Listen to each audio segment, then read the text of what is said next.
علیہ وسلم صلاۃ و سلام علیک یا سیدی یا رسول اللہ صلی اللہ تعالیٰ علیہ وآلہ وسلم۔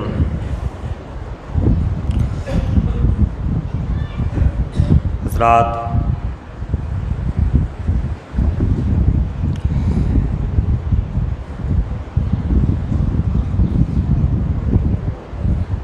مدینے والے سے ملنا کوئی محال نہیں،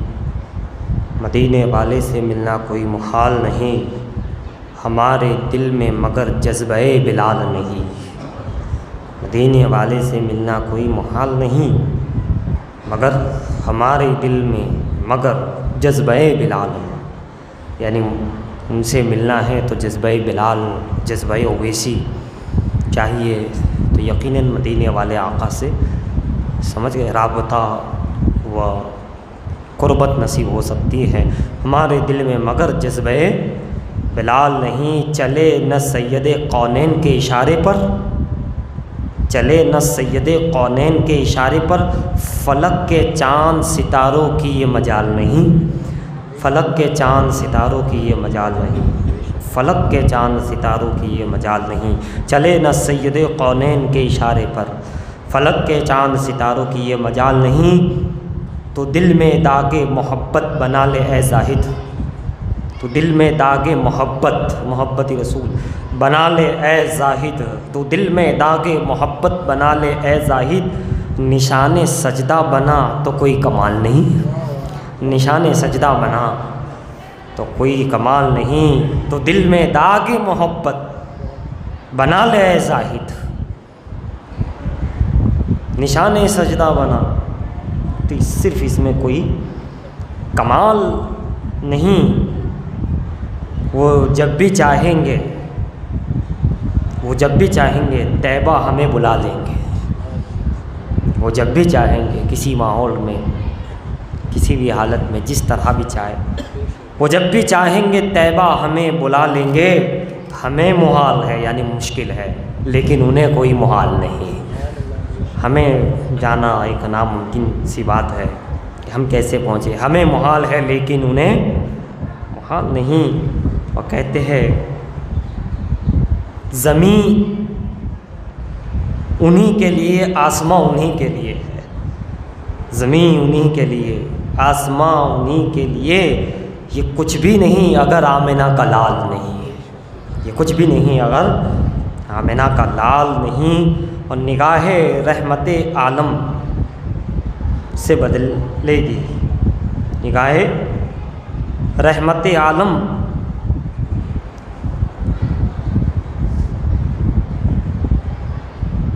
سے بدلے گی، نگاہ رحمت عالم نہ ہم سے بدلے گی، نگاہ رحمت عالم نہ ہم سے بدلے گی انشاءاللہ، ان کی نگاہ سلامت رہے، کرم سلامت رہے۔ کہتے ہیں نگاہ رحمت عالم نہ ہم سے بدلے گی، زمانہ لاکھ بدلتا رہے ملال نہیں، زمانہ لاکھ بدلتا رہے ملال نہیں، نگاہ رحمت عالم نہ ہم سے بدلے گی، زمانہ لاکھ بدلتا رہے ملال نہیں۔ اور مدینے والے کے دست کرم نے اتنا دیا، مدینے والے کے دست کرم نے اتنا دیا، مدینے والے کے دست کرم نے اتنا دیا، خدا کا شکر ہے کسی سے میرا سوال نہیں، خدا کا شکر ہے کسی سے میرا سوال نہیں، خدا کا شکر ہے کسی سے میرا سوال نہیں۔ اور راز الہ آبادی آخری میں کہتے ہیں کہ خدا کی ذات ہے بے مثل جس طرح اے راز الہ آبادی کہتے ہیں کہ خدا کی ذات ہے بے مثل جس طرح اے راز، اسی طرح میرے سرکار کی مثال نہیں، خدا کی ذات ہے بے مثل جس طرح اے راز، اسی طرح میرے سرکار کی مثال نہیں۔ مدینے والے سے ملنا کوئی محال نہیں، ہمارے دل میں مگر جذبہ بلال نہیں۔ ایک مرتبہ اور درود شریف پڑھی، اللہم صلی علی سیدنا جد الحسن والحسین وعلی آل سیدنا جد الحسن والحسین۔ حضرات، ماحول کو جو ہے مد نظر رکھتے ہوئے آپ حضرات جو ہے سوشل ڈسٹینس وغیرہ کا خیال رکھیں، اور اکبر وارثی صاحب کہتے ہیں کہ ہے محشر میں بھی کافی وسیلہ تمہارا، ہم آقا تم آقا ہو میرے میں بندہ تمہارا، ہے محشر میں بھی کافی وسیلہ تمہارا، تم آقا ہو میرے میں بندہ تمہارا، اور سمائے نظر میں کھنچے میرے دل میں، سمائے نظر میں کھنچے میرے دل میں، یہ صورت تمہاری یہ نقشہ تمہارا، یہ صورت تمہاری یہ نقشہ تمہارا، اور کہتے ہیں حرام اس پہ ہو جائے نار جہنم، حرام اس پہ ہو جائے نار جہنم، پڑھے صدق دل سے جو کلمہ تمہارا، پڑھے صدق دل سے یعنی سچے دل سے جو کلمہ تمہارا، لا الہ الا اللہ محمد رسول اللہ صلی اللہ علیہ وسلم۔ قیامت میں چھوٹیں گے سستے وہ تاجر، قیامت میں چھوٹیں گے سستے وہ تاجر، خریدا ہے جس نے سودا تمہارا۔ حضرات آج 5 شعبان المعظم ہے، اور جو ایام گزرے ہیں یعنی 1 شعبان 2 شعبان، اس میں پہلے تو یہ شعبان کا مہینہ ہی عظمتوں والا ہے، شعبان کے مہینے کی زبردست فضائل، رحمات، اس کی برکات، ساری چیزیں، حضور کا مہینہ ہے یہ، آقا فرماتے شعبان میرا مہینہ ہے۔ آپ دیکھیے ایک تو یہ شعبان عظمت والا، رجب شعبان رمضان تینوں 3 مہینے عظمت و برکت والے، اس میں دونوں طرف عظمت والے، اور یہ بیچ والا مہینہ، ایک طرف رجب ایک طرف رمضان ہے اور بیچ میں شعبان ہے۔ حضرات اس میں بھی پہلی شعبان دوسری شعبان یہ حضرت زینب رضی اللہ تعالیٰ عنہ کی پیدائش کا دن، پھر امام اعظم رضی اللہ تعالیٰ عنہ کی شہادت کا دن 2 شعبان، امام الائمہ امام المحدثین امام فقہ نعمان بن ثابت رضی اللہ تعالیٰ عنہ، امام اعظم ابو حنیفہ جیسی شخصیت، جن کے علم، جن کے تقوی، جن کی پرہیزگاری اور جن کے سارے معاملات، اللہ اللہ کیا کہنا ان کے اس مقام کا، خدا کے اس ذوق و شوق کا، خدا کا خوف خدا بھی بے انتہا، مسائل کو نکالنا اور اس کو امت کی گود میں ڈال دینا، امت کو دینا۔ امام اعظم ابو حنیفہ جب بارگاہ رسالت میں پہنچتے اور عرض کرتے ہیں السلام علیکم یا امام الانبیاء، تو جواب آتا ہے وعلیکم السلام امام المسلمین، وہ امام اعظم بڑی شخصیت ہے، شہادت ہوئی ان کی بھی، جیل میں بھی رہے، بڑے کٹھن مسائل تھے جب آپ کی حیات تھی جب، اور غلام اہل بیت تھے، محب اہل بیت تھے۔ بہرحال بڑے لوگوں پہ اکثر ظلم ہوتا ہے، وہ مظلوم ہوتے ہیں، اور ان کے مرتبے یوں ہی مظلومیت میں کچھ حضرات جو اکثر بڑے ہو گئے، انبیاء اکرام، حضور پاک، کربلا، امام زین العابدین، آپ سب کو دیکھو ظلم ہوا ان پہ، اور مظلومیت کی راہوں سے گزرے، اور مقام تو امام اعظم کا یہ حضرت زینب امام حسین رضی اللہ عنہ کی بہن، کن مراحل سے وہ گزری ہے، کن مظالم سے وہ گزری ہے، مرتبہ دیکھو حضرت زینب کا رضی اللہ عنہ، اللہ اللہ۔ اسی طریقے سے 3 شعبان امام حسین رضی اللہ عنہ کی پیدائش، 4 شعبان عباس علمدار کی پیدائش، اور آج 5 شعبان امام زین العابدین رضی اللہ عنہ کی پیدائش کا دن ہے، اور آنے والے ایام بھی حضرت علی اکبر کی پیدائش ہے رضی اللہ عنہ، علی اصغر بھی یاجو، اور امام اہل بیت میں سے بہت سارے ہے، علی اصغر رضی اللہ عنہ بھی ہے۔ اسی طرح اماموں کے ساتھ ساتھ اولیاء اکرام کے دن ہے، بڑے بڑے اولیاء اکرام ہیں، یعنی ان کے غلاموں کے ہیں، رسول کے اور صحابہ اور اہل بیت کے غلاموں کے، جس میں سرکار قطب عالم کے شہزادے، شاہ عالم کے نور نظر، حضرت سیدنا سید زاہد شاہ بخاری رضی اللہ تعالیٰ عنہ وٹوا شریف ان کا کل چندل ہوا، عجوز ہے جو بڑے زاہد، زہد و تقویٰ، علم و فن، اور ایسے امام کہ جن کے پیچھے شاہ عالم سرکار نماز پڑھتے تھے۔ وہ اماموں کی اولاد میں ایسے بھی ولی ہے جو امامت کرتے تھے، جس میں ایک قلیہ شریف میں امام شاہ رحمۃ اللہ علیہ ہے، جو ابو صالح جن کا نام ہے، غریب نواز کے خلیفہ ہیں وہ حضرات۔ اسی طرح یہاں بھی ایک امام ہے، تو وہ ایسے امام ہیں، علم بھی بے پایا، زہد و تقویٰ بھی، مگر صاحب جلالت، جلال کا عالم بہت، بالکل آپ کوئی چیز چلاتے نہیں تھے، آپ کے سامنے کوئی چیز 19 20 21 22 وہاں کوئی چلے ہی نہیں، سیدھا سیدھا صراط مستقیم، زاہد صاحب بخاری، اور آج بھی اتنا جاہو جلال ہے۔ وہ امام تھے اور اماموں کا جلال بنتا ہے۔ اللہ نے جن کو بھی امام بنایا، چاہے وہ محدثین کے امام ہو، فقہ کا امام ہو، مسلمین کا امام ہو، اولیاء کا امام ہو، صاحب جلال لت رکھتی ہے،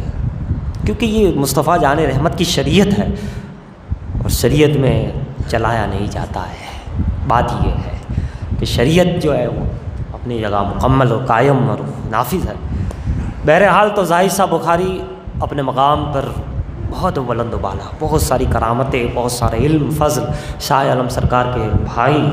خلیفہ اور امام، بڑے چہیتے، نور نظر، تو ان کا بھی دن ہوا الحمدللہ، اور آج بھی وہاں فیضان جاری ہے۔ اور انہی سے کے ساتھ آج جہاں قطب عالم کے شہنشاہ، قطب عالم کے شہزادے کا یہ دن ہے، وہیں پر شہنشاہ چشت و سنجر حضرت سیدنا خواجہ فخر الدین چشتی رضی اللہ تعالیٰ عنہ، خواجہ فخر رحمۃ اللہ علیہ کے نام سے جو منسوب ہے، آپ کا نام نامی اس پہ گرامی ہے، ان کا بھی اپنا ایک جلال ہے غریب نواز کے شہزادے، جو بڑے رحم دل غریب النواز ہے، دنیا انہیں غریب نواز کہتی ہے، اور ان کے شہزادے سروان میں جاہو جلال کو لے کر کے بیٹھے، فضل و کمال، کچھ نہیں چلے گا، ولی ہے، جمال والی بھی ہے، جلال والی بھی ہے۔ بھئی یہ قرآن جو ہے نا، قرآن دیکھیے گا، سمجھنے کی کوشش کیجیے گا، قرآن بہت جلالی ہے، کوئی اوپر سے نیچے کر دے اس کو قرآن خود ہی اوپر سے نیچے کر دیتا، لیکن یہ قرآن تو وہ ہے کہ اگر پہاڑوں پہ نازل کیا جاتا، کوہ کاف پر، دنیا کے مضبوط سے مضبوط پہاڑ پر، تو وہ ایک آیت بھی برداشت نہیں کر پاتا، ریزہ ریزہ ہو جاتا۔ قرآن خود کہتا ہے لو انزلنا ھذا القرآن علی جبل لرأیتہ، ریزہ ریزہ ہو جاتا۔ قرآن کی جلالت خدا کا کلام ہے بھائی، تو یہ کیا بات ہے کہ امت کی زبان پہ ہے، امت کے سینوں میں ہے نا، امت اسے پڑھ لیتی ہے آسانی کے ساتھ، کیا ہے اس کی جلالت اتنی ہے، تو پھر زبان برباد کیوں نہیں ہوتی، انسان ختم کیوں نہیں ہو جاتا، یاد کرنے والا تباہ کیوں نہیں ہو جاتا، ریزہ ریزہ کیوں نہیں ہو جاتا انسان، حفظ کرنے والا ریزہ ریزہ کیوں نہیں ہوتا ہے؟ کیوں؟ اس لیے کہ ہے تو وہ جلالی، جلال کلام الہی میں جلال ہے، مگر امت کو دینا تھا، قوم کو دینا تھا، بندوں کو دینا تھا، لہٰذا رحمت عالم کے جمال کے سینے پر اسے اتارا گیا، تاکہ وہ جلال الہی کا کلام رحمت عالم کے جمال میں ڈھل جائے اور وہ جمالی بن کر امت کی زبان پہ آ جائے، سینوں میں آ جائے۔ ورنہ ہمارے کسی کی مجال نہیں کہ قرآن کی آیت پڑھ لے، بسم اللہ پڑھ لے، بڑا جلال ہے، بے میں جلال ہے، بے کے نقطے میں جلال ہے، نقطے کے اس پوائنٹ میں، بے کے نیچے کے نقطے میں جلال ہے۔ کچھ پہنچی علی کہتے ہیں میں نقطہ ہوں، سورہ فاتحہ میں جب جلال ہے، پورا قرآن جلالی ہے، مگر رحمت عالم کے وسیلے سے آیا ہے، ان پہ نازل ہوا، کسی کی طاقت نہیں، اب وہ جمال ہو گیا، رحمت ہو گئی، پڑھتے رہو، یاد کرتے رہو، حافظ بن گئے، قاری بن گئے، نہ جانے کیا کیا ہو گئے، کچھ نہیں۔ اور بیچارے گستاخی کرنے والے سمجھتے ہیں کہ ہمارا کچھ کوئی بگاڑ نہیں سکتا، پہلے تو قرآن خود ہی تجھے بدلا لے گا، پھر نبی کی بارگاہ سے مار پڑے گی وہ الگ، اور پھر امت تو الحمدللہ تیار ہے۔ امت کو تم کتنا بھی گمراہ کر دو، شراب کے نشے میں، اس کے نشے میں، اس کے نشے میں، موبائل کے نشے میں، لیکن الحمدللہ رب العالمین تم نے بہت گمراہ کرنے کی کوشش کی۔ کبھی نیا نبی لا کے کھڑا کر دیا، کبھی نئی کتاب لا کے کھڑی کر دی، کبھی کچھ کھڑکا کر دیا، کبھی کہیں شک ڈال دیا، کبھی کچھ کر دیا، کبھی یہ گناہ، کبھی وہ ملوث، کبھی اس میں الجھا دیا، کبھی اس میں الجھا دیا۔ مگر آج بھی نبی پہ اور قرآن پہ انگلی اٹھتی ہے، مسلمان خاموش نہیں رہتا۔ کیوں؟ ان کے سینوں میں جو ایمان ہے وہ خواجہ فخر کا دیا ہوا ہے، یہ ہند الولی کا دیا ہوا ہے، زاہد صاحب بخاری کا دیا ہوا ہے، یہ زین العابدین کی شہادت اور ان کی مظلومیت کا صدقہ ہے۔ امت کو تم کتنا بھی گمراہ کرنے کی کوشش کرو، مگر جب بھی ناموس رسالت پر انگلی اٹھے گی، قرآن کی عظمت پہ انگلی اٹھے گی، اہل بیت کی عظمت پہ انگلی اٹھے گی، اور میں کہوں صدیق کی صداقت پہ انگلی اٹھے گی، صحابہ کی عظمت پہ، تو یہ امت چاہے کتنی گنہگاروں کے اندر ڈھلی ہوئی ہو، یہ پکار اٹھے گی اور اپنی جان دینے کے لیے تیار ہو جائے۔ یہ ان کے سینوں میں ایمان زندہ ہے اور انشاءاللہ زندہ رہے گا۔ ایک بہت بڑے شاعر شراب کے عادی تھے، شراب کے بغیر ان کا چلتا ہی نہیں تھا، ایک سے ایک اشعار کہتے تھے، غزل کہتے تھے، بہت زبردست شاعر تھے، میں نام نہیں لوں گا۔ حضرات شراب پیتے تھے،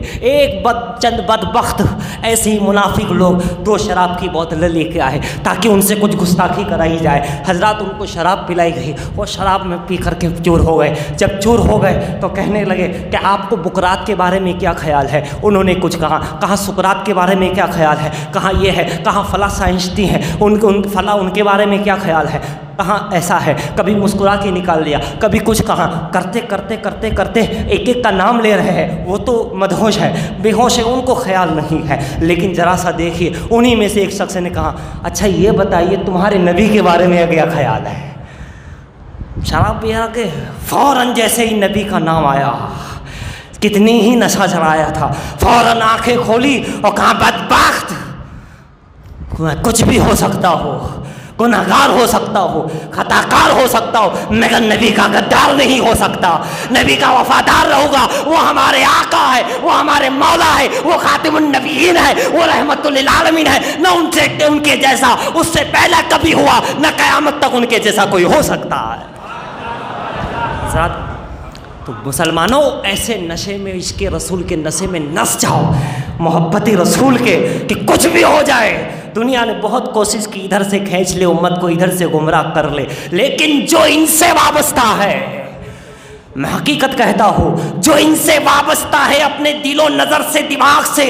ذہن سے، خیالات سے، عقائد سے، نظریات سے، جو غریب النواز سے وابستہ ہے، جو حسین کی چوکھر سے وابستہ ہے، دنیا کی کوئی طاقت انہیں گمراہ نہیں کر سکتی۔ حضرات قرآن اللہ اسے برباد کرے، وہ تو ہونے کا ہی ہے۔ خدا کے قرآن پہ ایک آیت کو، ایک لفظ کو کوئی اوپر نیچے کرے تو وہ نہ جانے کہاں سے کہاں، تو یہ تو 26 آیت ہے، جس کے اس کے باپ کی کتاب ہو، ان کے اندر کی کتاب۔ ارے یہ اللہ ان کو ہدایت نصیب میں ہے ایسے لوگوں کی تو ٹھیک ہے، اللہ ہدایت دے،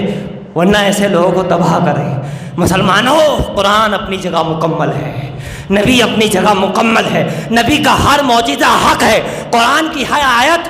حق ہے، اس میں کوئی تبدیلی نہیں، کوئی الٹ پھیر نہیں، کوئی گنجائش ہے ہی نہیں۔ نبی کے سچے جانثاروں غلاموں نے جب آج 1400 سال کے بعد ایسا ایمان ہے، تو جو نبی کے قریب رہے ہوگے ان صحابہ کا ایمان کیسا ہوگا؟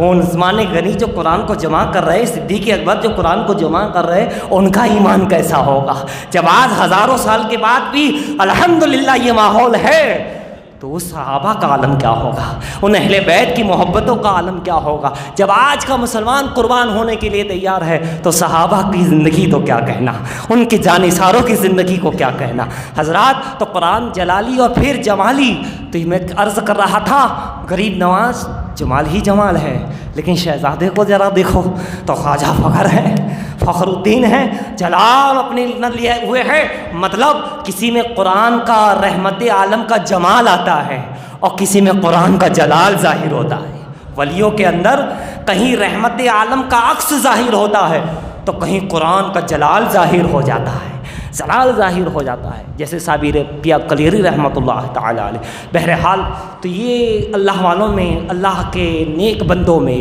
ان صالحین میں، اولیاء کرام میں ایک واقعہ اور مجھے ذہن نشین ہو رہا ہے۔ میں عرض کر رہا تھا کہ آج 5واں چاند ہے، اتنے سارے ایام ہیں بڑے بڑے بزرگوں کے، بڑے بڑے اہل بیت کے، ائمہ کے، جنہوں نے مظلومیت سے زندگی گزاری ہے، اور چھٹا چاند 7واں 8واں یہ بھی بڑے بڑے اولیاء کرام کے دن ہیں، بڑے بڑے اولیاء، بڑے بڑے ائمہ، امام اہل بیت، امام بڑے بڑے اللہ نے جن کو مراتب جلیلہ عطا فرمائے ہیں، ان ایاموں کے اولیاء کرام کے، مگر ان کے اندر خوف خدا دیکھیے، راتوں کو روتے۔ امام اعظم رابعہ بصری، لوگ کہتے کہ رونے کی آوازیں ایسی آتی جیسے کسی نے جو ہے اوپر سے پانی ڈالا جا رہا ہو، اتنے زار و قطار، اور ہمیشہ ان کے رو رو کر کے ان کے چہروں کے گالوں پہ ان کے نشان پڑ گئے تھے۔ کیا تھا؟ خوف خدا کی طرح۔ خود امام زین العابدین رضی اللہ تعالیٰ، کسی نے دیکھا کعبے کے غلاف کو لپٹ کر کے چھپ کر کے رو رہے ہیں، اس کے اندر مولا معاف کر دے، مولا یہ کر دے۔ بھئی اللہ کی بارگاہ میں بڑے لوگوں کا مقام اس طرح ہوتا ہے، ان کی عقائد، ان کی جو خلوص ہوتا ہے وہ یہ ہوتا ہے، کہتے ہیں رب کریم تو یہ ہے، تو عظمت والا ہے، مجھے معاف کر دے، یہ کر دے۔ سننے والا سنتا جا رہا ہے، سنتا جا رہا ہے، سنتا جا رہا ہے، اس کے دل میں ہوا یا اللہ یہ کتنا بڑا گناہ گار ہوگا کہ اتنی معافی مانگ رہا ہے، اتنی تجھ سے التجا کر رہا ہے، مناجات کر رہا ہے، اللہ جانے یہ کیا ہوگا، یا اللہ تو اسے بخش دے۔ کہا اس شخص نے سوچا کہ میں اس وقت تک نہیں جاؤں گا جب تک میں ان کو دیکھ نہ لوں، ایسا نیک بندہ کون ہے جو اللہ کی بارگاہ میں اتنا گڑ گڑا رہا ہے، اتنا رو رہا ہے، یہ کون شخص ہو گیا، کتنا بڑا گناہ گار ہوگا، یہ لگتا ہے بہت زیادہ ہوگا۔ جب بہت دیر کے بعد مناجات ہو گئی ہے، جب امام زین العابدین باہر آئے اور اس شخص نے دیکھا کہ یہ تو امام زین العابدین رضی اللہ عنہ ہیں، قدموں میں گر گیا، اللہ آپ کے صدقے میں تو ہماری مغفرت ہے، سب کی مغفرت ہے، آپ تو متقیوں کے امام ہیں، یہ چیز ہے، اور آپ یہ عالم ہے اللہ کی بارگاہ میں، اللہ کی بارگاہ میں اپنے آپ کو اس طرح پیش کرتے ہو، اتنی نرمی، اتنی عاجزی کے ساتھ رب کی بارگاہ میں توبہ کرتے ہو۔ مسلمانوں یہاں سے سوچو کہ ہمیں کتنی عاجزی رب کی بارگاہ میں کرنی چاہیے، گناہوں سے کتنی زبردست طریقے سے معافی مانگنی چاہیے، کس طرح گڑ گڑا کر معافی مانگنی چاہیے، کس طرح رو رو کر سجدے میں جا کر کے اللہ سے معافی مانگنی چاہیے۔ یقیناً جو بندہ سچے دل سے جھک جاتا ہے، یقیناً اللہ اسے بخش دیتا ہے، یقیناً اللہ اس پہ فضل کرتا ہے۔ زین العابدین سے سیکھو، امام اعظم سے سیکھو، رابعہ بصری سے سیکھو، اولیاء سے سیکھو، کیسے رو رو کے اللہ سے بارگاہ میں کہہ رہے ہیں، جبکہ ان کی خطا تو کیا کوئی گناہ ہوا ہی نہیں، ان کے صدقے میں ہزاروں کو ہدایت ملی ہے، ہزاروں نے توبہ کی ہے، گناہوں کو چھوڑا ہے، لیکن ان کا یہ عالم ہے کہ وہ اللہ کے بارگاہ میں یوں توبہ کر رہے ہیں، اس طرح گریہ وزاری کر رہے ہیں، جن کو صبر، عزم کا پہاڑ کہا گیا۔ امام زین العابدین کا صبر کتنا زبردست صبر ہے کہ ان کی آنکھوں کے سامنے پوری کربلا ہوئی ہے، اور پھر حیات رہنا، ان سے بڑا کوئی رنج ہو سکتا ہے کہ ان کے سامنے ان کے بھائیوں کو، ان کے والد یعنی کہ شہید کیا جائے، ان کے ساتھ یہ معاملات ہو، اور پھر وہ زندگی بھر کس طرح انہوں نے زندگی گزاری کہ صبر کے ساتھ، اللہ اللہ اللہ، صبر کے ساتھ، سخاوت کے ساتھ۔ کوئی یزیدی بھی آ جاتا تو ان کو بھی پانی پلا دیتے، کھانا کھلاتے، ان کو بھوکا نہیں رکھتے۔ ایسی شخصیت اللہ کی بارگاہ میں اس انداز سے اپنے آپ کو پیش کرتی ہے کہ تو مالک ہے، تو خالق ہے، تو ہم بندوں کو کس طرح پیش ہونا چاہیے۔ حضرت رابعہ بصری رضی اللہ تعالیٰ جب آخری وقت آیا، حضرت مالک بن دینار رضی اللہ تعالیٰ پہنچے اور کہا کہ کس چیز نے تمہیں تکلیف دی ہے زندگی میں؟ کہا کہ گناہوں نے۔ گناہ کیے نہیں، روتے رہے، عبادت کرتے رہے، لیکن کیا کہتے ہیں؟ گناہوں نے تکلیف دی۔ تو کہا کیا چاہتے ہو، آخری کیا چاہتے ہو آپ؟ کہا بس معافی چاہتی ہوں۔ اللہ اللہ، ایسے پرہیزگار لوگ یہ خیال اپنے آپ کے لیے رکھتے ہیں، بڑے بڑے اللہ والے ہیں، بڑی متقی ولی ہے کاملہ، کہتے بس معافی چاہتی ہوں۔ اچھا کچھ کھانے کی خواہش ہے تو بولیے۔ کہ 30 سال ہو گئے میرا دل چاہتا رہا کہ میں کھجور، تازہ کھجور کھاؤں، لیکن میں نہیں کھاؤں گی۔ 30 سال ہو گئے، میں چاہتی ہوں، آواز آتی ہے کہ یہ کھائی جائے، خواہش ہوتی ہے، لیکن میں نہیں۔ اتنا کہنا تھا کہ ایک چڑیا تازی کھجور لا کر کے وہاں رکھ کے چلی گئی۔ مالک بن دینار نے اٹھا کے دیا، لو اسے کھا لو، یہ اس سے خوشبو بھی آ رہی تھی، بہترین کھجور تھی۔ آپ نے فرمایا پتہ نہیں یہ چڑیا کہاں سے لائی ہے، میں تو اب جنت میں جا کے اللہ کے وہیں کھاؤں گی۔ کہاں اب تم سبھی لوگ جو چار بیٹھے تھے اللہ والے تھے، کہنے لگے تم سب چلے جاؤ، مجھے تنہا رب کے حوالے چھوڑ دو، رب اور میں۔ سب لوگ باہر گئے، دروازہ بند ہوا، تھوڑی دیر کے بعد خوشبو آئی اور ایک آواز آئی، اے پاک روح خوشی خوشی اپنے رب کی طرف آ جا، اللہ کی طرف آ جا۔ بس کیا ہوا، پھر انتقال ہو گیا۔ اللہ اللہ، یہ ان کی سیرت پاک ہے، یہ ان کی معاملات ہے۔ اللہ کی بارگاہ میں اپنے آپ کو اس طرح پیش کیا تو اللہ نے انہیں بچایا بھی، سنوارا بھی، اور جو ہے کامیابی اور کامرانی بھی عطا فرمائی۔ ایک مرتبہ درود شریف پڑھی، اللہم صلی علی سیدنا جد الحسن والحسین وعلی آل سیدنا جد الحسن والحسین۔ تو جیسا کہ میں نے شروع میں عرض کیا، انہی ایاموں میں جو ان کے حوالے ہو جاتے ہیں صحیح معنوں میں، اللہ اس کے ایمان کی بھی حفاظت ہوتی ہے، اس کے جان کی بھی حفاظت ہوتی ہے، اس کے میدان محشر میں بھی حفاظت ہوگی۔ اسی دور کا، اسی شہر کا غالباً ایک واقعہ ہے۔ عزیز من نے سنایا کہ ایک شخص مسلمان کلمہ پڑھنے والا، مانتا وانتا نہیں تھا ولیوں کو، بہرحال اس کے وہاں اولاد ہوئی۔ اس کی دوستی کسی غیر مسلم کا بتانے والے جو ہوتے ہیں، بناتے ہیں، نکالتے ہیں کہ زندگی میں کیا کرے گا کیا نہیں، بھویشیوانی کرتے، علم نجوم وغیرہ، تو غیر مسلم سے اس کی دوستی تھی، تعلق تھا۔ اس نے کہا کہ تیرا بیٹا ہوا ہے تو لاؤ میں اس کو کچھ نکال دوں کہ کیا ہے۔ دوستی تھی بھائی، اس کی رہی ہوگی دوستی، وہ اللہ والوں کو نہیں مانتا تو اس کا اپنا نظریہ الگ تھا۔ تو اس نے جب نکالا تو اس نے کہا کہ اتنے برس کی عمر کے اندر زندگی میں ایک ایسی پریشانی آئے گی، ایسی مشکل ہوئے گی، اس کا بچنا مشکل ہو جائے گا، ایسی ایسی بیماری لگے گی اس کو کہ یہ بچے گا نہیں۔ اب وہ کہتا میں یہ مانتا ہی نہیں، میں نہیں مانتا۔ کہ تم مان کے نہ مان لیکن یہ ہونے کا ہے۔ اس نے ایسا بولا، وہ نکال کر کے ایسا بولا کہ اس سال میں غالباً 4 سال کی عمر میں ہی ایسا، اس کو یہ کمی ہو جائے گی، یہ کمی، یہ بیماری آئے گی، یہ موت کے گھاٹ اتر جائے گا، بچنا مشکل ہے۔ وہ کہتا میں نہیں مانتا۔ کہ تم مان کے مت مان، لیکن ایک میرا مشورہ ہے، تو دوست ہے تو مشورہ قبول کرنا ہو تو ٹھیک ہے، تو اس کو کسی اللہ کے ولی کے حوالے کر دے۔ وہ غیر مسلم بتانے والا وہ مسلمان کو کیا کہہ رہا ہے، کسی اللہ کے ولی کے اس کو حوالے کر دیں تو پھر یہ بچ سکتا ہے۔ یہ ابھی فی الحال کا واقعہ میں بتا رہا ہوں اسے۔ اب اس کو کہا ٹھیک ہے۔ اب وہ کسی کا نام تو جلدی سنا نہیں تھی، غریب نواز کا ہی نام سنا تھا، تو کہا چلو اجمیر خواجہ کے وہیں دعا کر لیں گے۔ گیا، کہاں دیکھو میں تو ٹھیک سے مانتا بھی نہیں ہوں، لیکن اب ٹھیک ہے، یہ بچہ ہے، پتہ نہیں کوئی مصیبت آنے والی ہے زندگی میں، خطرناک موت والی، لہٰذا آپ ہی بچانا، آپ ہی سنبھالنا، آپ ہی ہے۔ کہہ کے آ گیا۔ ٹھیک 4-5 سال کے بعد واقعتاً اس کو زبردست ساری جو خون کی کمی، آنکھوں کے یہ جو ڈیبے ہیں وہ غائب، بالکل، یہاں تک کہ علاج کراتے آخر میں ڈاکٹر نے کہا ہم عادت در کرتے ہیں، یہ نہیں بچے گا، گیا۔ اس کی یہ حالت دیکھو، یہ حالت دیکھو، اس کی کمی، اس کی کمی، اس کی رپورٹ دیکھو، نہیں بچے گا، یہ نہیں بچے گا۔ اس نے کہا اچھا یہ وقت وہی آیا ہے جو مجھے کہا تھا، کہا یا غریب نواز آپ کو سونپا تھا، اتنا کہنا تھا، اچھا ہو گیا الحمدللہ، ساری بیماریاں دور۔ جب ڈاکٹر نے پھر سے چیک کرا، رپورٹ کرایا، کہا یہ کیسے ہو گیا، یہ ہو ہی نہیں سکتا۔ کہا صحیح بات ہے، یہ نہیں ہو سکتا، جیسے تم کہہ رہے ہو 4 سال پہلے کسی نے کہا تھا، لیکن یہ سب ہند کے راجا کی کرامت ہے۔ تو ان کے حوالے جو ہوتا ہے ان کی جان بھی بچاتے ہیں، ایمان بھی بچاتے ہیں، اسلام بھی بچاتے ہیں۔ اللہ تعالیٰ ان کے دامن کرم سے وابستہ رکھے کہ محمد سے وفا تو نے تو ہم تیرے ہے، یہ جہاں چیز کیا ہے لو قلم تیرے ہے۔